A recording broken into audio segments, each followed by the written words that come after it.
Marunong yun. Ano yun, may malawak pag-iisip ng bata na yun. Buti hindi na bagsakan yung kapatid niyang bunso. Paano ba ginawa niya? Di ba tinakpan yung ice cream, ha? Eh, hindi natakpang maigi. Ang ginawa ni Sayo, gano'n.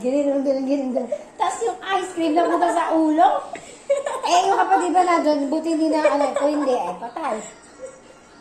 Maliligo sa ice cream yung kapatid niyang bunso. Tapos natara doon si Zion, ganun daw. Ano na niya.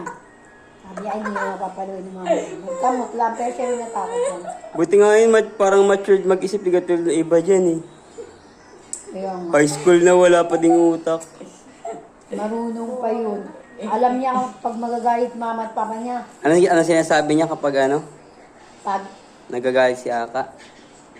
hindi, pag tapos niya gumawa ng kasalanan, nagsusorry siya kay mama niya. Hindi pag uuwi siya ng Bulacan. Ay, pag sabi ni Micah, ay ako, uwi na nga ako ng Bulacan, doon ako sa mama ko.